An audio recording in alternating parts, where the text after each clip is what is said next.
What is going on, guys? My name is Sena, and welcome back to another video. Winning games is obviously the most important thing in Valorant, but it's also the hardest thing. I've gotten countless DMs from people sending me screenshots of their Valorant match history, and it's just a whole streak of losses, and they're asking me how to fix this. As someone who's personally dealt with losing streaks countless times and days where I feel like I just can't win a single game, I'm gonna be giving you guys 10 of my best tips to win games in Valorant. I guarantee you that if you start implementing these tips into your gameplay, you'll find it much easier to win games, and overall you'll be ranking up a lot faster. These tips will help you out regardless of your rank, and even high rank players could benefit a lot from this, so this will definitely help those of you that are stuck in low elo like I was when I first started. Right before we jump into the video though, guys, I want to take a moment to introduce you and thank Valorant Tracker for sponsoring this video. Valorant Tracker is the most popular app for viewing and tracking your stats and improvement. You can look at all sorts of stats like KD ratios, win rates, agent win rates, map win rates, and so much more. One of the coolest features Valorant Tracker offers is the live match tab, where you can actually see the stats and ranks of every player in your game. That I also mentioned that Valorant Tracker is 100% free to download and use, and you don't have to pay a single penny to get access to all of these awesome tools. Click my link in the description or pinned comment to download Valorant Tracker today. Huge thank you to Valorant Tracker for sponsoring this video, and with all of that being said, guys, let's jump right into the video. The first tip that I have for you guys is to start using the op. The operator is so good at getting first picks and securing man advantage early in a round. I mean, it's literally gotten named the elo stick or skill cannon for a reason. You'll probably tilt the other team by using it, but we don't care about ruining people's day. We just want that sweet elo. Now, don't get me wrong though, being a good opper is not as easy as most people think. It requires a good level of knowledge about positioning, how to peek and re-peek, and crosshair placement. It's also been put into people's brains that you have to be playing Jet or Chamber to op, and while it certainly does help playing one of those viable op agents, realistically, you can op on any agent. I have an opping guide on my channel, and I'd recommend that you guys check that video out. I'll link it in the description, but it's pretty outdated, and I can always make a new one if that's something that you guys want to see. The second tip I have for you guys is to start 3-stacking with your friends. 3-stacking is so strong because it makes the majority of your team players that you know and that you can rely on. Solo queuing really sucks because your entire team is random and most solo queue games feel like a coin flip. And 5-stacking also kinda sucks because the majority of the time in low elo, within those 5 stacks, there's typically a player who is smurfing. I'm not saying you're gonna go up against a smurf every 5-stack game, but at least the majority of the time when I was in lower elo and 5-stacking with my friends, there was always some guy blatantly smurfing on the other team. 3-stacking is just the perfect sweet spot, and you can 3-stack all the way up to Immortal. You can hit Immortal by 3-stacking with your friends, which I still find pretty insane. If you don't have 2 friends to play with, then next time you're solo queuing, send a friend request to the top fragger of both your team and the other team and play with them. This is the best way to find good players that are around your same rank. Tip number 3 that I have for you guys is to give good comms in your game and to communicate with your team. You'd be surprised how many people don't use their mic at all, and even if they do, their comms are very lackluster. If you don't have a microphone, you can easily find a cheap one at a local store or find one online. In my opinion, text chat just doesn't really compare to giving comms, and a lot of people don't look at the text chat during the round. Good communication goes a very long way, and I'd go as far as to say it's almost necessary in the higher ranks. Can you duelist? Can you call for a flash? So you I can time it. Backside flash now. Backside. Your fault. Nice Jet. No charges left. I missed it. One enemy remaining. Yeah, garage. Right side. Nice. Nice entry, Jet. Thank you. That was a beautiful blind and dart. Yeah, they were. Yeah, the guy got blinded and then the other guy got darted. That was like perfect. I'm just gonna go see what you got this time. I'm not gonna go look.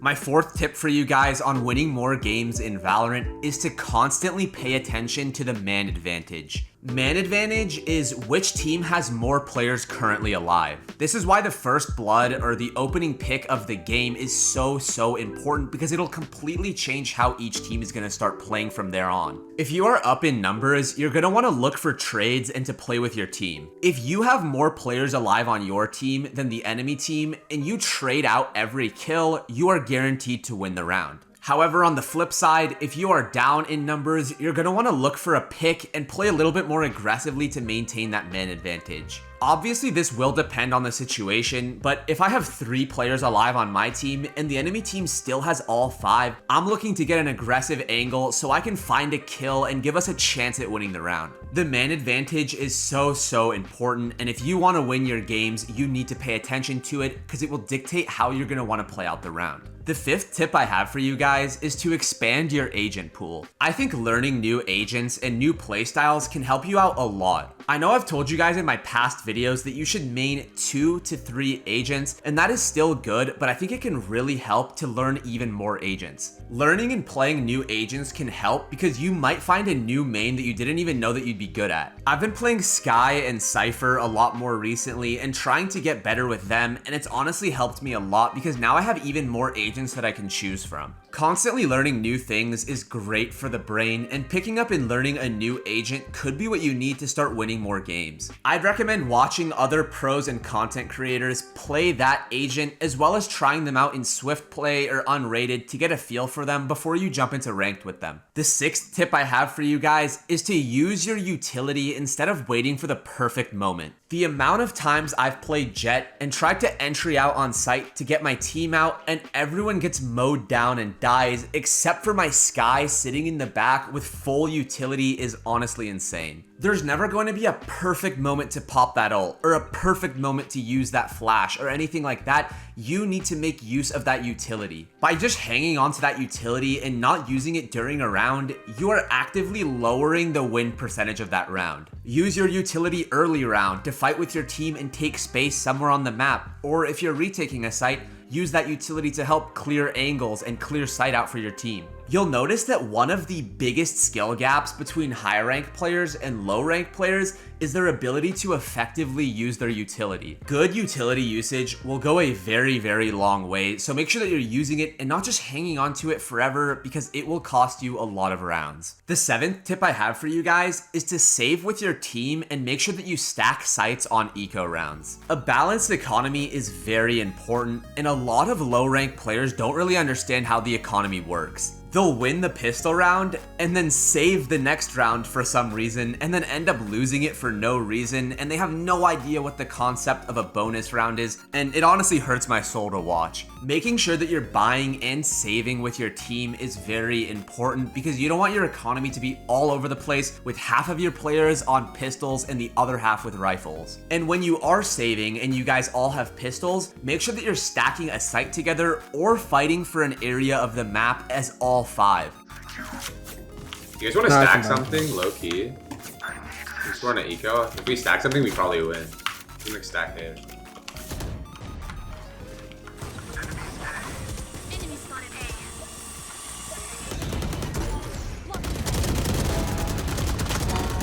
Spike down A. 104, 104. One enemy Nice. remaining. Nice, a good fucking- shit. Sage guys. is so cute. Works every time.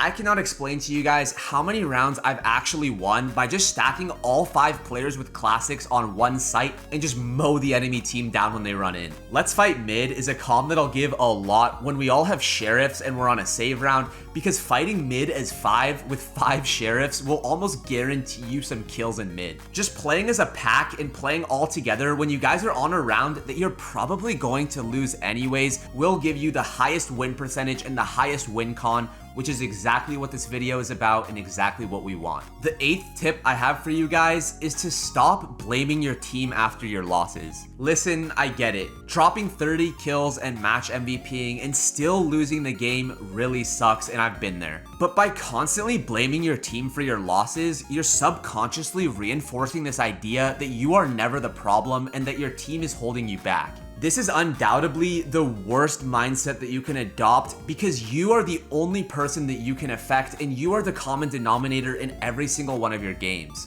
Your main focus should be on improving yourself. Even if you lose the game, it's whatever. You performed well, you did your part, you'll just win the next one. Sitting around and crying and dwelling on your losses is gonna get you nowhere, and it's only gonna hurt your mental in the long run. This perfectly leads me to tip number 9, which is to take breaks frequently. Improving at a skill actually happens while you're asleep because that's when your brain is forming the connections. Playing ranked for 12 hours straight every day will do nothing but burn you out and ruin your motivation to improve and overall set you up for failure in the long run. Honestly, I'd recommend playing no more than 3 games in a row consecutively without taking a break. This is especially true if you've been losing a lot of games because tilt queuing is a very slippery slope. Getting good sleep every night and taking breaks frequently is not only a great way to win more games and improve faster at Valorant, but also is great for your health and improving at any skill in life. My 10th and final tip that I have for you guys is to understand the 60% rule. The 60% rule is a concept that's very important to understand and pretty much ties everything I've talked about so far. 20% of your games are going to be guaranteed losses. You could be playing like 10s and drop 100 kills, but no matter how hard you try, these games are unwinnable from the start. On the flip side though, 20% of your games are guaranteed wins. You could be dropping 0 kills, literally throwing the game, and a lightning strike hits a power line outside your house and your whole computer explodes and you would still win the game. These games are completely unlosable. Now, the important part is the remaining 60% of games, which will depend on your performance. If you pop off and you perform well and you clutch up rounds, you will be winning those 60% of games. If you're playing poorly and you're playing bad and you just can't seem to hit a shot, you're gonna be losing those 60% of games. 60% of your games are entirely dependent on your performance, and those 60% of games is what's going to dictate whether you are going to be going on a win streak or you're going to be going on a losing streak. Some games are just unwinnable, and that's okay. And some games are just unlosable, and that's okay too. But what's important to understand is that you have control over the majority of your games. Adopting this mindset will help you deal with those games that you just can't win. They're just unwinnable. It's whatever. We just go next. We can't affect that game. That game falls in the 20% of unwinnable games. Now, obviously, these numbers are just hypothetical, right? I'm not saying exactly 20% of your games are going to be unwinnable or exactly 60% of your games you'll be able to impact, but this is just a rough concept about this idea. Obviously, you're going to be able to have a big impact in every single one of your games, but some games will just be unwinnable and some games will just be unlosable, and that's okay. Just move on, go next, and understand that your performance in the long run will be the dictator of how many games you win or lose. And there you guys have it. There are 10 of my best tips to win more games in Valorant. If you implement these tips into your gameplay and your mindset, I can guarantee you that it'll help increase your win rate, help you win more games, and rank up. If you have any questions or comments, leave that down in the comment section below, and don't forget to drop a like and subscribe to the channel if you enjoyed this video or found it helpful. Thank you so much for all of your guys' support on the channel recently. We just recently hit 170,000 subscribers, and I just cannot thank you guys enough for that. I remember sitting here talking into this microphone over 2 years ago, back when I had like 2,000 subscribers, but it feels like it was yesterday. You guys are amazing, and I just want to thank you guys so much for all of the support that you guys have shown on this channel. I have a Discord link down in the description below. You should come join that. We have a super chill community. We would love to have you. Thank you so much for taking time out of your day or night to watch this video, and I will catch you in the next one. Peace out. Yeah.